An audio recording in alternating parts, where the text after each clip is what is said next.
Innal hamdalillah nahmaduhu wa nasta'inuhu wa nastaghfiruhu wa nastahdihi wa na'udzu billahi min shururi anfusina wa sayyiati a'malina man yahdihillahu fala mudilla lahu wa man yudlilhu fala hadiya lahu ashhadu an la ilaha illallah wahdahu la syarika lahu wa ashhadu anna Muhammadan abduhu wa rasuluhu fa salawatu rabbih wa salamu alaihi qala ta'ala ya ayyuhalladzina amanu ittaqullaha haqqa tuqatih wa la tamutunna illa wa antum muslimun wa qala ta'ala ya ayyuhalladzina amanu ittaqullaha wa qulu qawlan sadida يصلح لكم أعمالكم ويغفر لكم ذنوبكم ومن يطع الله ورسوله فقد فاز فوزا عظيما أما بعد معاشر الحاضرين والحاضرات bapak-bapak, ibu-ibu, saudara-saudari jamaah Masjid At-Taubah rahimanillahu wa iyyakum.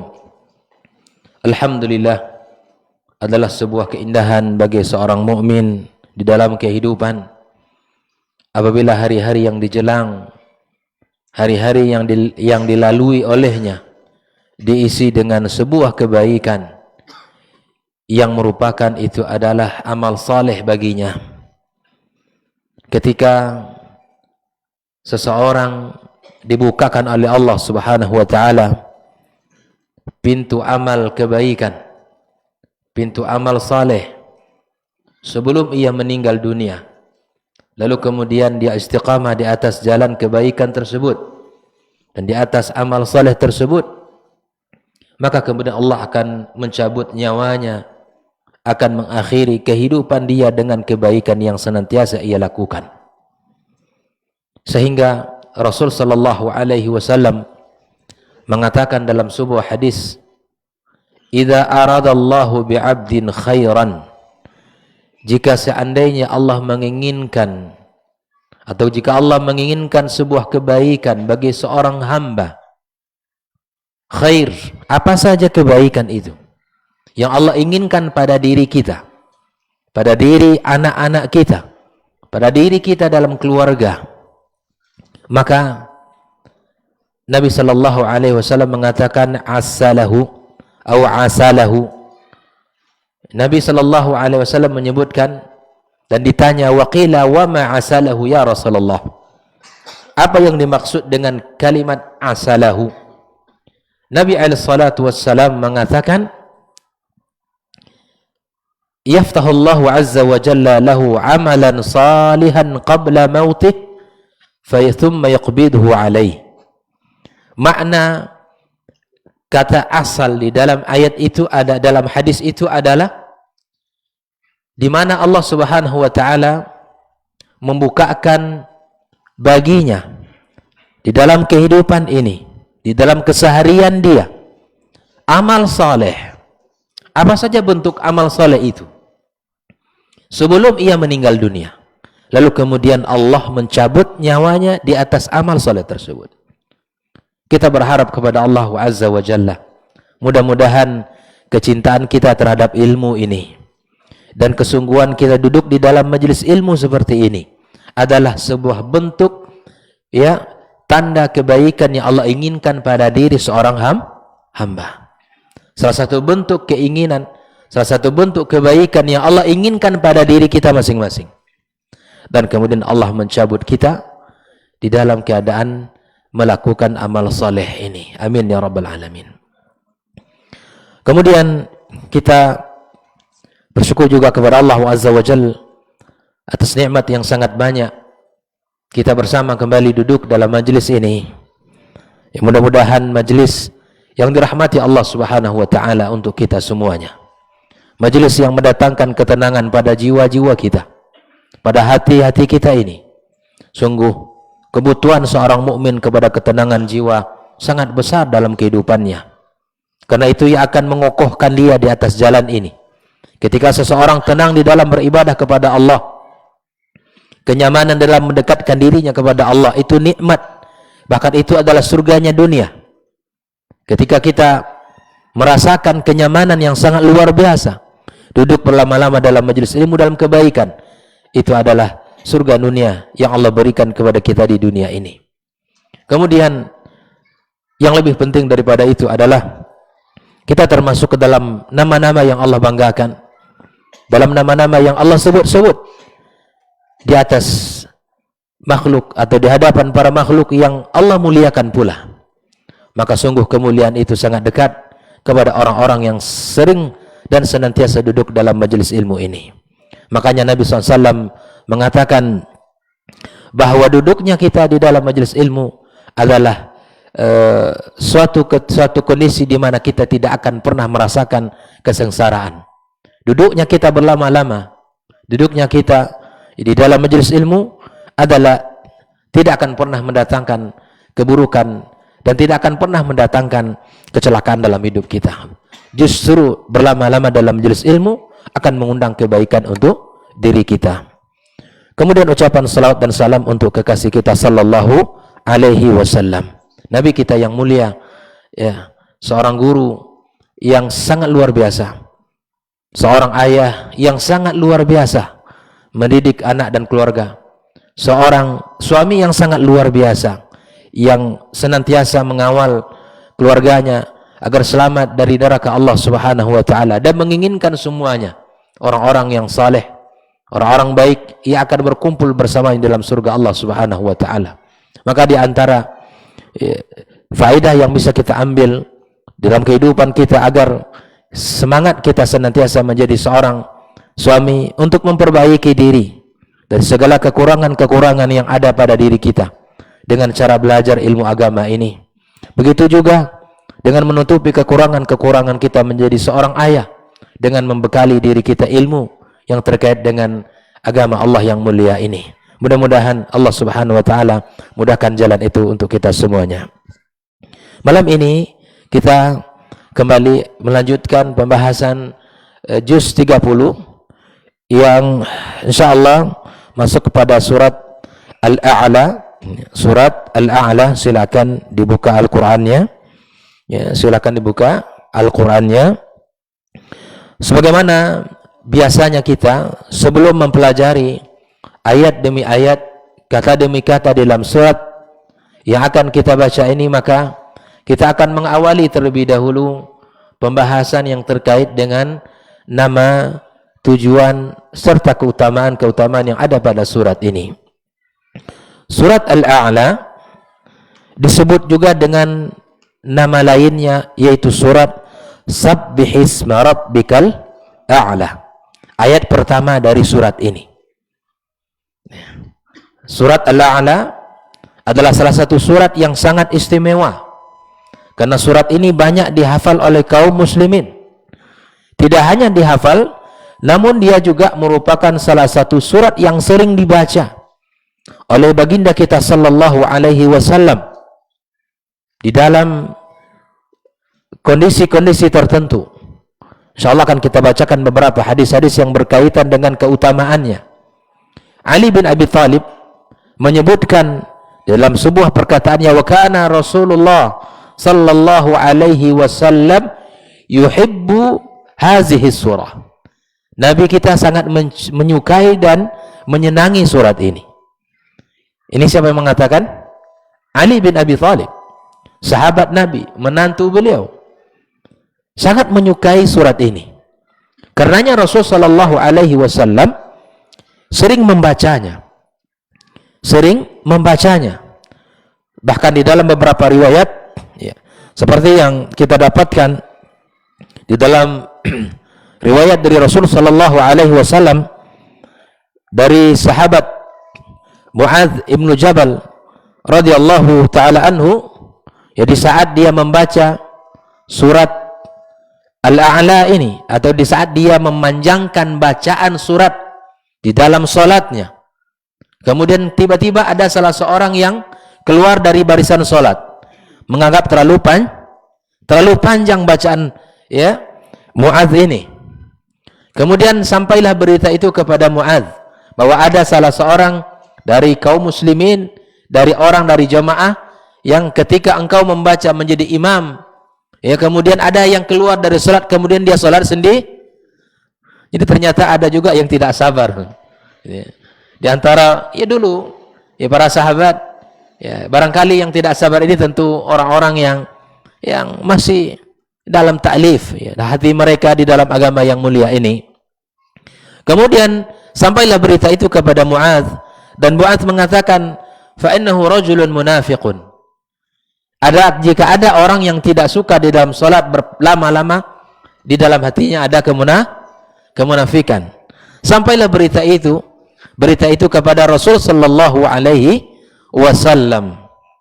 Sampailah berita itu kepada Nabi kita alaihi salatu wassalam, bahwa Mu'adz membaca di dalam salatnya surat yang sangat panjang. Kemudian ada sahabat yang keluar sehingga dia salat sendiri. Dan kemudian disampaikan berita itu kepada Mu'adz, dan Mu'adz mengatakan, ya dia laki-laki munafik. Kemudian berita itu dan kalimat Mu'adz ini pun sampai kepada Rasul sallallahu alaihi wasallam. Bayangkan. Maka kemudian Rasul mengatakan kepada Mu'adz, afattanun anta ya Mu'adz, apakah engkau menjadi orang yang akan menjadi tersebabnya fitnah wahai Mu'adz? Coba lihat kaum muslimin yang dilakukan Mu'adz apa? Membaca ayat di dalam salatnya. Ya. Suratnya sangat panjang. Tapi kemudian Nabi SAW mengatakan kalimat itu kepada Mu'adz, afattanun anta ya Mu'adz, apakah engkau wahai Mu'adz menjadi sebab terjadinya fitnah? Maka kemudian Nabi SAW mengatakan, halla salaita bisabbihi isma rabbikal a'la wasyamsi wa duhaha. Kenapa engkau tidak membaca salah satu surat dari Al-Quran, di antaranya surat Sabbihisma rabbikal a'la dan wasyamsi wa duhaha. Dari hadis yang mulia ini ada beberapa pelajaran yang mesti kita ingat. Yang pertama, bahwa kepada imam tidak hanya ya untuk memperhatikan kenyamanan dirinya di dalam membaca surat-surat di dalam salat berjamaah. Ada kalanya jamaah itu ada kepentingan, ada kalanya dia uzur, ada kalanya dia punya hajat yang sangat mendesak, tetapi dia tidak ingin meninggalkan berjamaah, dia ingin salat. Maka bagi imam untuk memperhatikan bacaannya. Tetapi kalau untuk salat sendiri, qiyamul lail, silakan. Mau berapa juz satu malam itu silakan. Namun ketika dia berjamaah, maka dia harus memperhatikan makmum. Ini ketika salat-salat jahriyah misalnya. Salat jahar, ya, seperti subuh, ya, kemudian ya maghrib dan isya ini. Ya. Namun kemudian dalam sebuah riwayat juga kita temukan Nabi sallallahu alaihi wasallam bagaimana beliau memperhatikan makmum di saat keinginan beliau ingin memanjangkan salatnya, tapi kedengaran suara bayi yang sedang menangis di belakang. Maka Nabi sallallahu alaihi wasallam arfaqun nas, orang yang paling sayang, orang yang paling perhatian kepada umatnya, kepada jamaah dan kepada ibu dari anak ini. Maka kemudian Nabi kita sallallahu alaihi wasallam memendekkan bacaannya.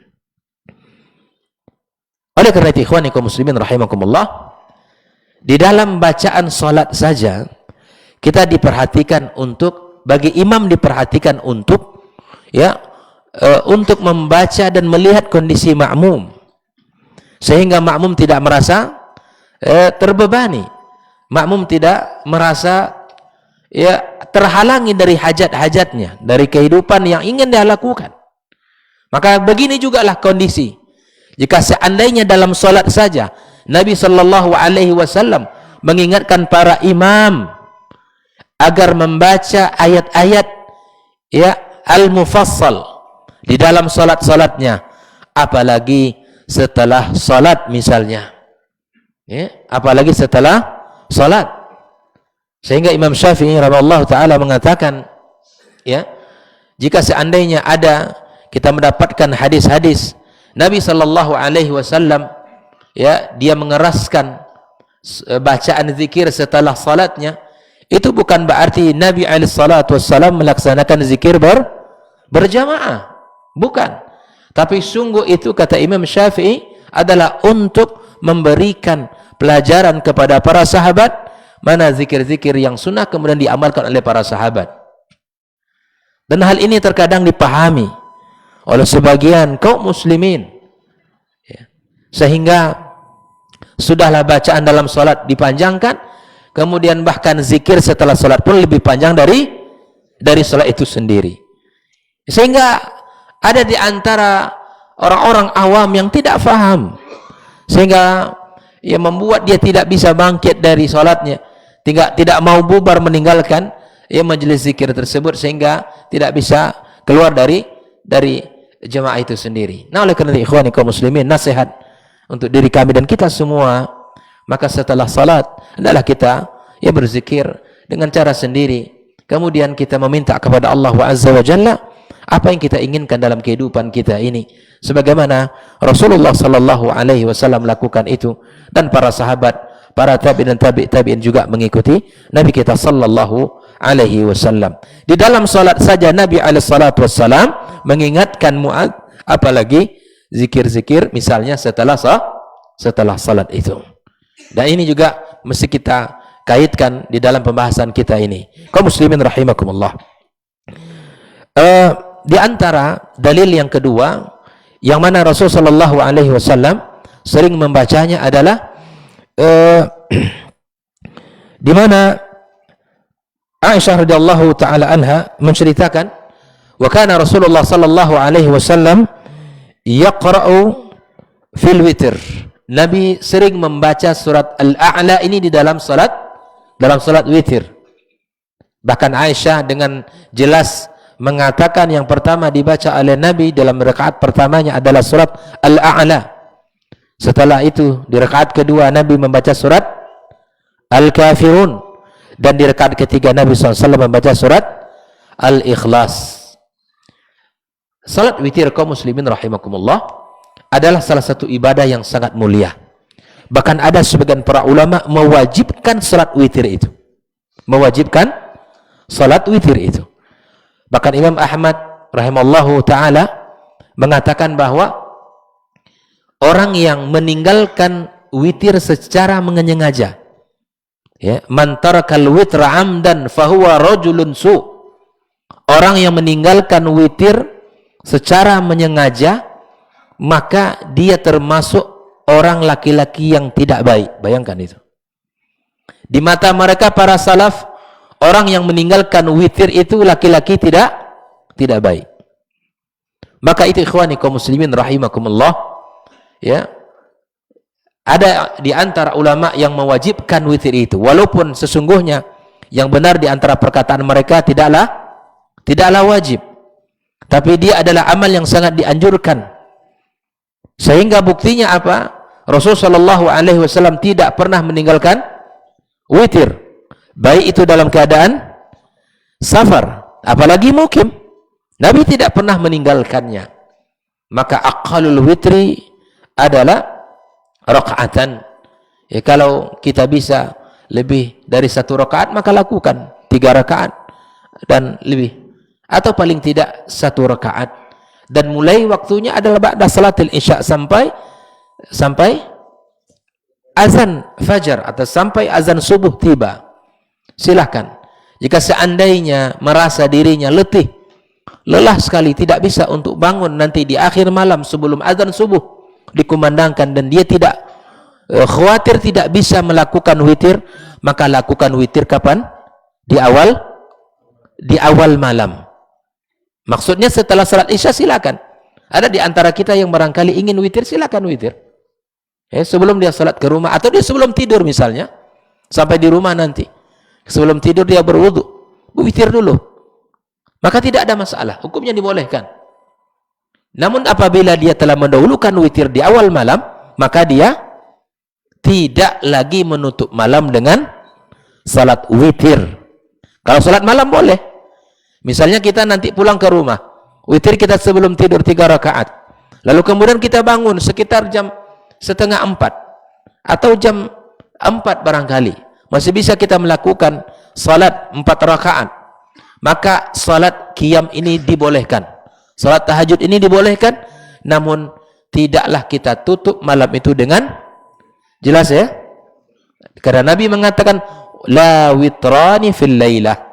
Tidak ada 2 witir dalam satu malam. Kalau kita ingin didahulukan witirnya silahkan. Atau jika ingin diakhirkan juga dibolehkan. Tapi tidak boleh kita lakukan di awal malam witir, kemudian di akhir malam juga kita witir. Namun apabila kita sudah witir di awal malam, tidak mengapa kita menambah salat malam kita dengan berapa rakaat yang bisa kita lakukan. Jelas ya? Ini yang kedua. Nabi SAW membacanya di dalam salat witir. Di antaranya surat Sabbihis ini. Kemudian Nabi SAW dalam sebuah riwayat juga disebutkan Nabi SAW membacanya dalam salat Al-Idain, dalam salat dua Id, Idul Fitri dan Idul Adha. Ya. Dan diikutkan dengan surat Al-Ghashiyah. Di dalam riwayatnya Nabi SAW di samping 2 salat Id, Nabi juga membaca surat Al-A'la ini di salat Jumat, yang juga pada rakaat kedua adalah dibaca dengan surat Al-Ghashiyah.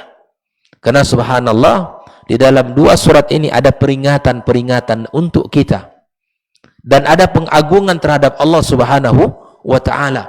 Bagaimana ayat ini Allah berikan kepada kita dengan segala kebesaran keagungannya, Allah sebutkan tentang perbuatannya. Kemudian Allah tabaraka wa ta'ala ingatkan kita dalam surah Al-Ghashiyah bagaimana tentang hari kiamat. Kaum muslimin rahimakumullah. Maka surat Al-A'la ini disebutkan oleh para ulama dalam golongan surat Makkiyah, dalam golongan surat Makkiyah, yang mana Al-Imam Al-Alusi mengatakan wal jumhur ala annaha Makkiyah wa an ba'dihim annaha Madaniyah. Ada yang mengatakan pula sebagian para ulama bahwa dia merupakan bagian dari surat Madaniyah. Ada beberapa ayat ya yang mana itu sebagai ciri-ciri dari surat Madaniyah. Namun seperti yang dikatakan oleh jumhur bahwa dia adalah golongan dari surat Makkiyah. Kemudian di antara tujuan dan isi yang Allah ingin sampaikan dalam pembahasan surat ini, yang pertama adalah iqamatul adillah, ya, bahwa untuk menegakkan dalil atas keesaan Allah tabaraka wa taala, sebagaimana pada umumnya surat-surat Makkiyah itu tidak terlepas pembahasannya daripada kebesaran tentang keesaan Allah tabaraka wa taala. Wa ala annahu tabaraka wa ta'ala munazzahun an kulli naqsin. Yang kedua yang Allah ingin sampaikan adalah bahwa dalam surat ini Allah subhanahu wa ta'ala ya bersih dari segala bentuk kekurangan. Allah tidak memiliki sifat-sifat yang cacat atau sifat-sifat yang kurang seperti manusia dan makhluknya memiliki banyak kekurangan. Tidak.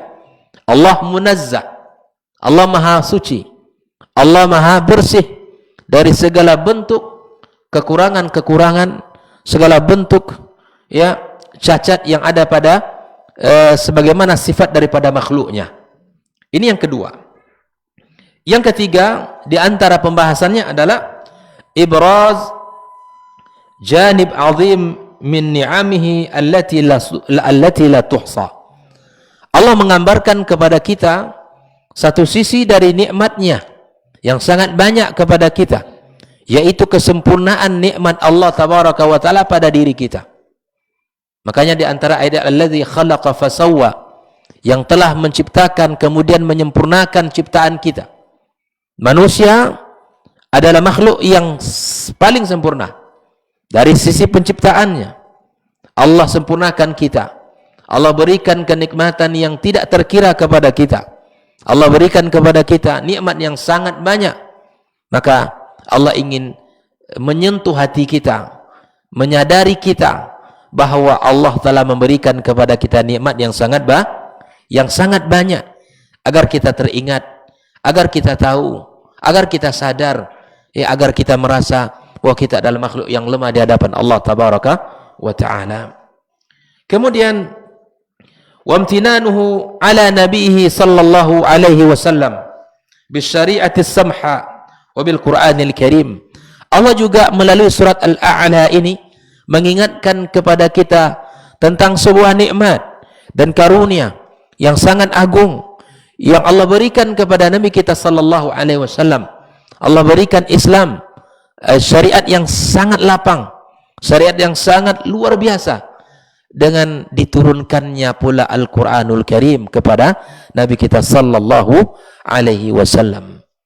Al-Quran adalah jalan kemuliaan bagi kita siapapun, sehingga Nabi kita sallallahu alaihi wasallam mengatakan, innallaha yarfa'u bihadzal kitab aqwaman wa yad'u bihi akharin.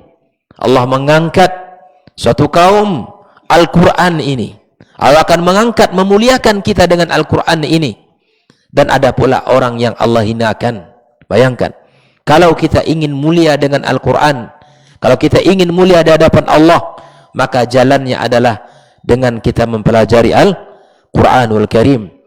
Kita semangat sebagai orang tua belajar.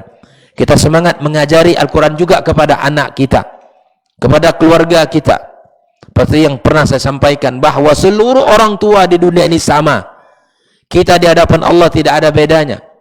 Kecuali orang tua yang nanti di hari kiamat kelak, yang berhasil bersabar mendidik anak-anak mereka sehingga menjadi seorang hamil Al-Quran, seorang yang mengamalkan Al-Quran dalam kehidupannya. Hafidh bukan hanya sekadar menghafal, tetapi dia juga mengamalkan dari makna-makna Al-Quran yang telah Allah sebutkan di dalam ayat-ayatnya. Sehingga dalam sebuah hadis kita dapatkan bagaimana orang tua itu nanti Allah pasangkan kepadanya mahkota kemuliaan. Dari mana itu diberikan oleh Allah Azza wa Jalla? Apa prestasi orang tua ini kaum muslimin? Apa yang sudah kita lakukan di dunia terhadap anak kita? Tidak lain tidak bukan kecuali kita telah menjadikan dia, anak itu, seorang hafizul Quran. Berjuanglah kita bersama-sama dan bersabar di atas perjuangan kita. Karena untuk menjadikan seorang anak hafizul Quran bukanlah hal yang mudah. Jalan pertama, kita sebagai qudwah. Yang kedua, kita harus bersabar. Bagaimana orang tua hari ini, bagaimana anaknya akan bisa menjadi hafizul Quran, sementara untuk mendengarkan, menyimak setoran orang anaknya saja tidak sanggup, tidak bersabar, bahkan tidak ada waktu untuk anaknya. Yakinlah perjuangan kita itu sangat mulia di sisi Allah tabaraka wa ta'ala. Satukan visi ini antara kita dan pasangan kita. Satukan visi ini dalam perjuangan kita. Jika kita jujur dalam niat, Allah akan bantu kita. Jika kita jujur dalam keinginan kita, Allah akan berikan pertolongan kepada kita. Minta kita kepada Allah tabaraka wa ta'ala agar Allah berikan kepada kita dan anak-anak kita, anak-anak yang hafizul Quran, yang bukan hanya membaca tapi kemudian mengamalkan Al-Quran itu sendiri. Ini yang kita minta kaum muslimin. Ini yang kita mohonkan kepada Allah tabaraka wa ta'ala. Ini yang kita jadikan kebanggaan dalam kehidupan kita.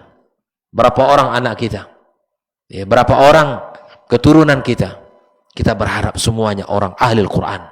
Adapun pekerjaannya nanti dalam urusan dunia yang akan menegakkan kehidupan, itu perkara yang sangat biasa. Silakan mau jadi profesi apa dia, tafadhal, babnya sangat terbuka dalam urusan dunia. Tapi kita berharap anak-anak kita ini tidak ada yang paling berkesan, yang tidak ada yang paling dahulu dalam kehidupan mereka kecuali Al-Quranul Karim, kecuali Al-Quranul Karim. Dan saya ingatkan kepada kita para orang tua, baik yang hadir dalam majelis ini maupun yang mendengarkan kajian kita, bahwa ketika anak kita dijadikan, dimasukkan ke lembaga-lembaga yang fokus kepada Al-Quran, jadikan niat awalnya bukan untuk masuk nanti kepada ya perlombaan-perlombaan duniawi ini. Jangan jadikan niat itu di depan, bahkan harus dikubur. Hilangkan niat itu.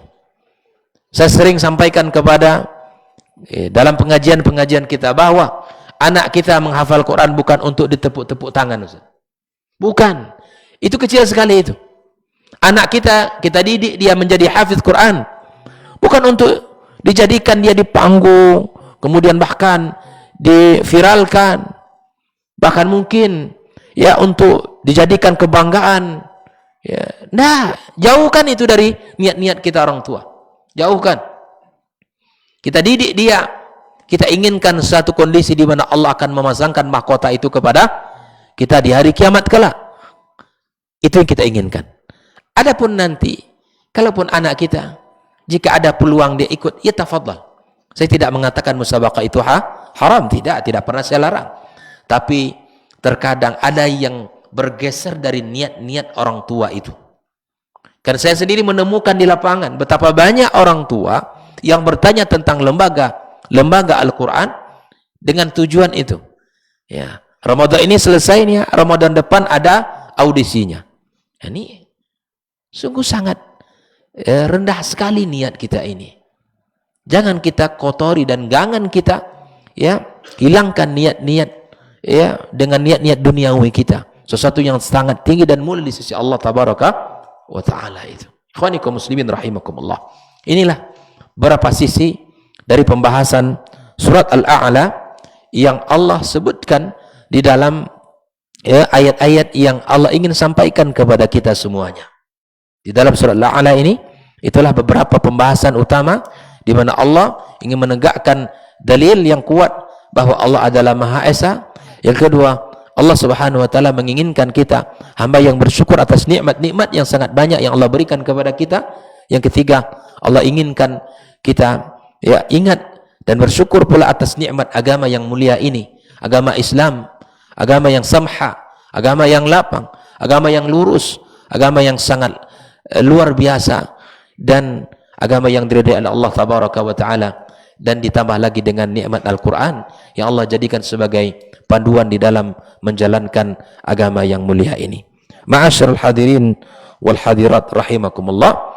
Jemaah sekalian, mari kita lihat beberapa ayat di dalam surat ini yang bisa kita bahas di dalam surat Al-A'la ini. Yang pertama, bismillahirrahmanirrahim. Ya, kita lihat Sabbihisma rabbikal a'la. Di dalam ayat yang pertama ini Allah Subhanahu wa taala membuka dengan sebuah perintah bi amrin Nabi sallallahu alaihi wasallam bil mudawama ala tanzihillahi tabaraka wa taala an kulli naqsin. Ya. Sabbihis itu artinya sucikanlah nama Rabbmu yang maha tinggi. Allah di awal ayat ini memerintahkan Nabi kita sallallahu alaihi wasallam untuk mensucikan nama Rabb kita, Allah Tabaraka wa taala, dari segala bentuk kekurangan, dari segala bentuk tasbih, tanzih dari segala bentuk ya, cacat yang ada pada Allah Tabaraka wa taala. Tidak ada. Ini sebuah kaidah bahwa kita mentanzih Allah dari segala bentuk kekurangan-kekurangan. Kalaupun ada sifat-sifat Allah yang sama, misalnya dengan makhluknya, seperti Allah maha mendengar, sebagaimana kita mendengar. Allah melihat, kita juga melihat. Tapi kita sebagai orang yang berakidah Ahlus Sunnah wal Jamaah di dalam bab ya as-sifat, maka kita memakai kaidah imraruhu kama ja'at. Kita sebutkan, kita katakan sebagaimana ayat itu Allah sebutkan, sebagaimana sifatnya Allah sampaikan. Seperti itu Allah sampaikan, kita yakini seperti itu, tanpa kita ta'til maknanya, tanpa kita ta'wilkan, tanpa kita tasbihkan, dan tanpa kita takyifkan bagaimana dan seterusnya. Tidak. Imraruha kama ja'at. Kita tetapkan sebagaimana Allah Subhanahu wa taala menyebutkan tentang dirinya. Dalam bab seperti ini kaum muslimin rahimakumullah, ini perlu kita lapang dada. Lapang dada yang disertai dengan ilmu. Karena tidak sedikit orang yang subhanallah dalam bab ini tergelincir. Karena tujuannya sama, sebut tanzih juga. Tanzih agar Allah tidak menyerupai makhluk. Maka kemudian dia takwilkan ayat itu. Dia lari kepada suatu keinginan, maka kemudian tapi dia terjebak dalam keinginan yang lain. Menginginkan kemuliaan untuk Allah dari satu sisi, tapi kemudian dia terjebak dengan sisi yang lain. Maka jalan yang selamat bagi kita adalah untuk mentanzih Allah dari apa-apa yang memiliki sifat-sifat yang sama dengan makhluk, dan tidak kita serupakan Allah dengan makhluk sama sekali. Maka imraruha kama ja'at, kita yakini dan kita pahami sebagaimana Allah menyebutkan tentang dirinya itu sendiri. Ya, sebagaimana di dalam ayat yang sering kita bahas, bahwa Allah Subhanahu wa taala laisa kamitslihi syai'un wa huwas samiul basir. Itu adalah ayat yang membedakan antara Allah dengan makhluknya.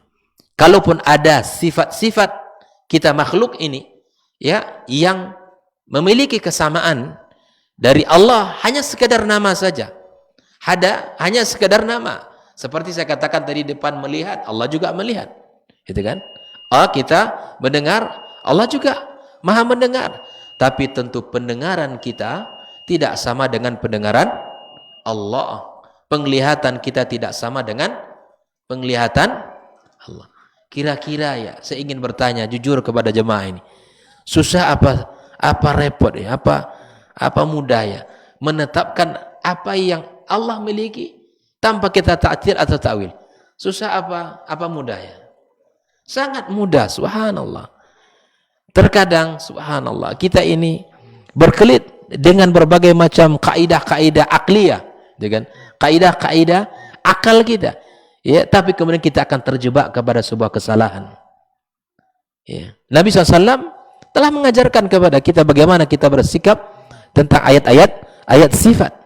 Kita kemudian membuat kaidah-kaidah manusia, dan itu bahkan mengalahkan kaidah-kaidah Quran, bahkan mengalahkan kaidah-kaidah hadis Nabi kita sallallahu alaihi wasallam. Kita pegang kaidah yang dibuat oleh para ulama, kemudian kita buang ayat-ayat yang sangat luar biasa dan hadis-hadis Nabi kita sallallahu alaihi wasallam. Kita dengarkan azan sunnah.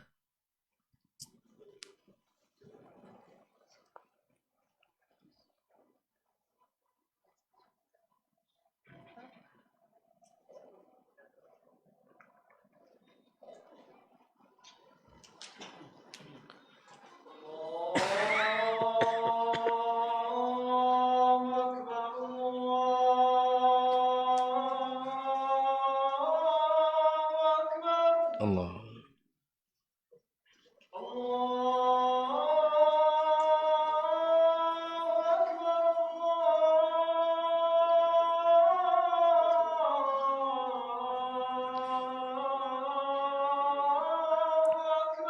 Allahu akbar.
La haula wala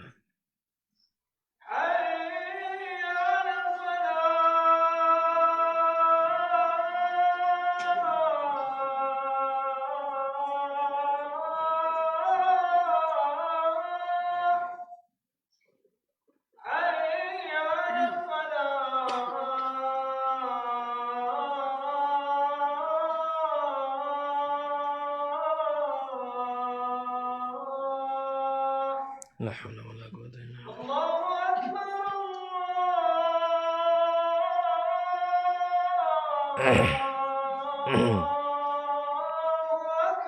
Allahu akbar, Allahu akbar.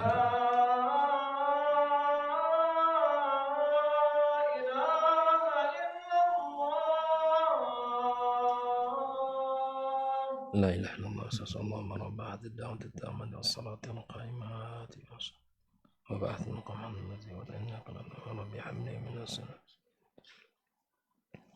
Baik, kita lanjutkan ya. Di dalam makna ayat yang pertama ini adalah nazzih ayyuhar rasul al-karim asma' rabbikal a'la an kulli ma la yaliqu biha. Nabi alaihi salatu wassalam diperintahkan oleh Allah tabaraka wa taala untuk mensucikan, membersihkan nama-nama Allah tabaraka wa taala dari perkara-perkara yang tidak pantas bagi Allah azza wa jalla, dari sifat-sifat yang tidak layak bagi Allah. Fala tutliqha ala ghairi ta'ala idza kanat khassatan bihi. Nama-nama itu tidak boleh kita pakai, kita sebut kalau seandainya kekhususan bagi Allah tabaraka wa taala, tidak boleh. Allah misalnya, nama Allah itu kekhususan bagi Allah tabaraka wa taala. Namun boleh bagi kita untuk memakainya kalau kita ya pakai nama abdun sebelumnya. Kalau nama anak ingin keren-kerenan kan, siapa namanya Allah, tidak boleh. Itu kekhususan bagi Allah. Nah, tapi sebutlah Abdullah itu boleh. Ini itu dia. Abdullah itu dibolehkan dalam syariat. Ya, Al-Jalalah. Ya, Abdul Jalil. Misalnya sangat dibolehkan. Ya, dan seterusnya. Ya, kalau nama kekhususan bagi Allah itu hanya kita berikan. Ya, Rabb. Ya. Allah tabaraka wa ta'ala memiliki nama yang sangat indah, ya, sifat-sifat yang sangat mulia, maka kita pakai nama-nama itu. Kemudian wala tadhkurha fi mawdi' la yatanasab ma'a jalaliha wa 'azamatiha, dan juga kita tidak sebutkan, tidak kita tempatkan nama-nama Allah pada posisi yang tidak cocok. Jangan kita jadikan agama ini sebagai main-mainan, ya, sebagai leluconan.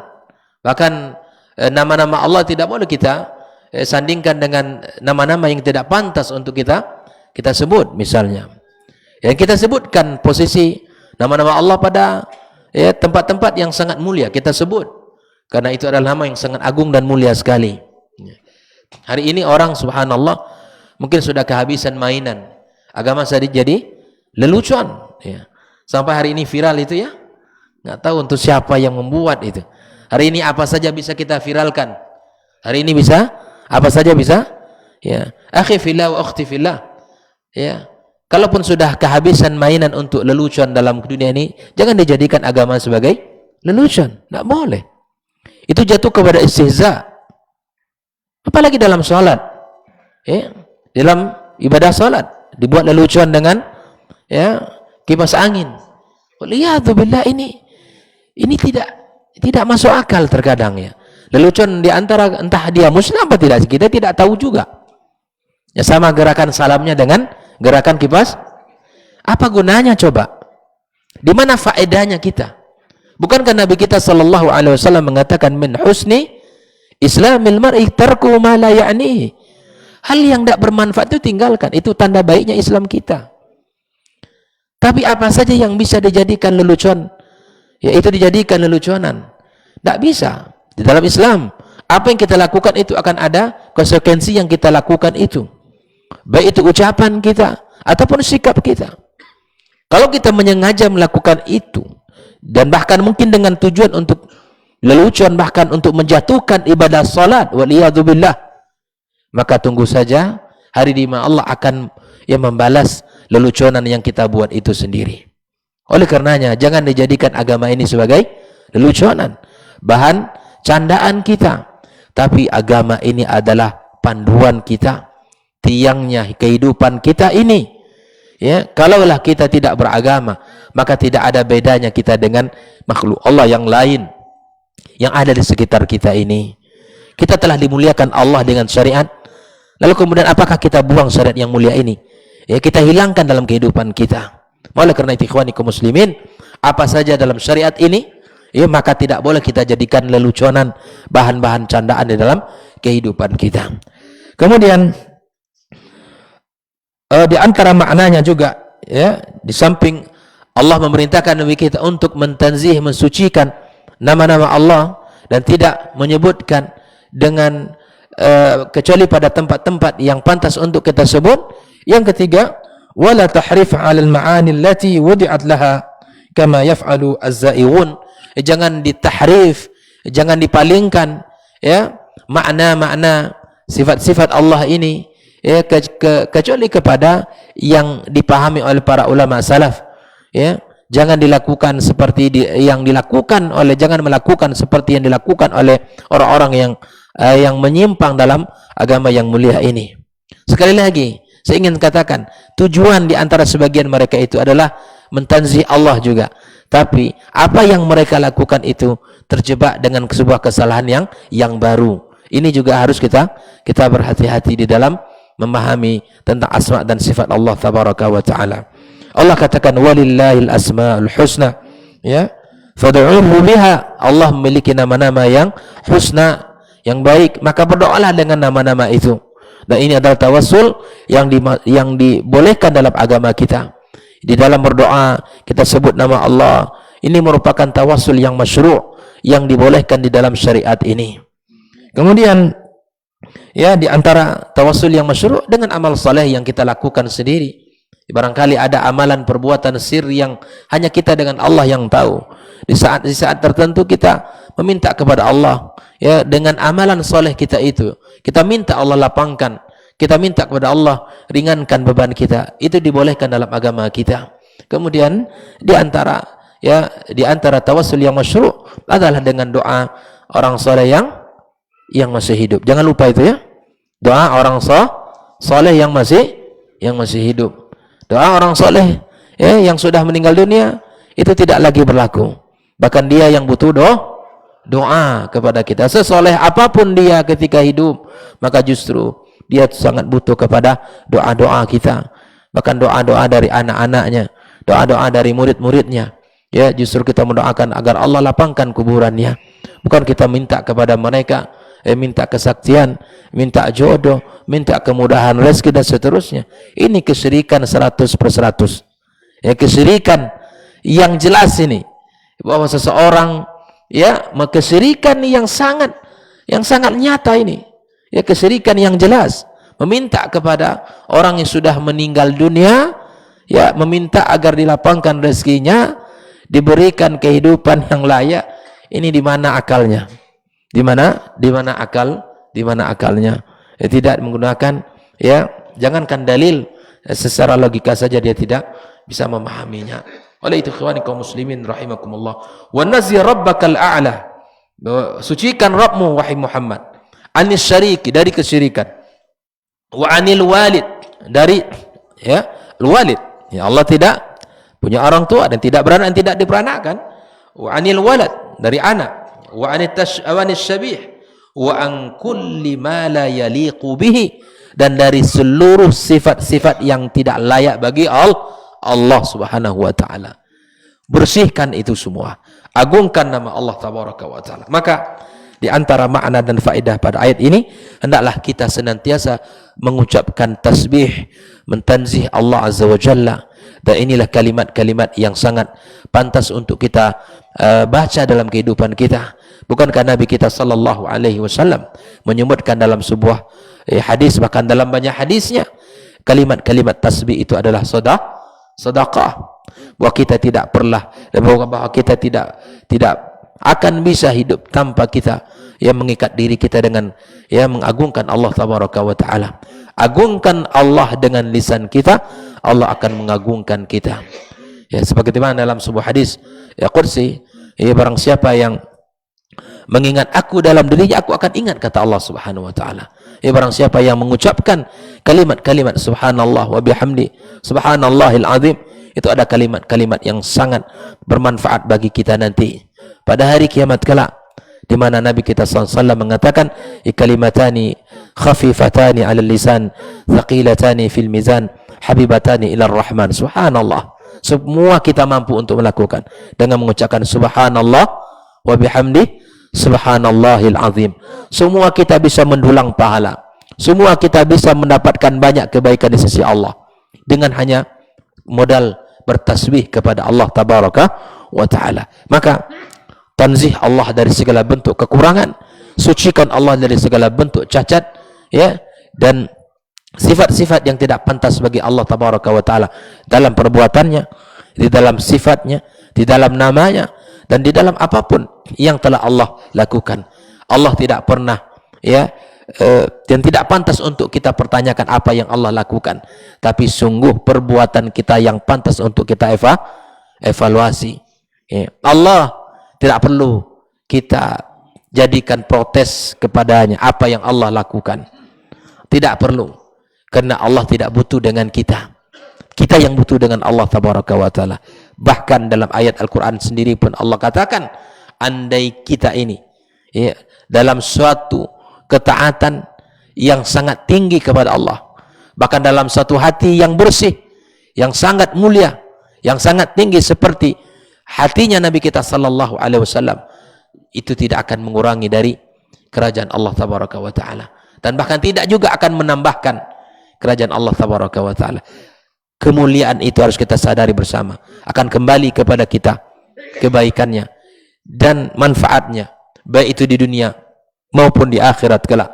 Sebaliknya, dosa, kemungkaran, kemaksiatan yang kita lakukan akan kembali kepada kita, ya, balasannya baik itu di dunia maupun di akhirat kelak.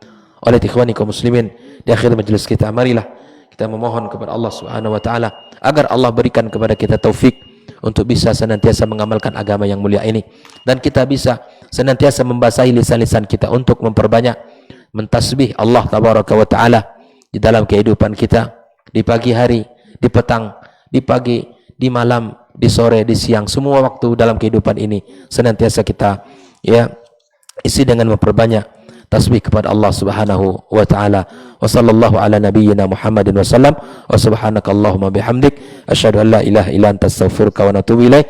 Wassalamu alaikum warahmatullahi wabarakatuh.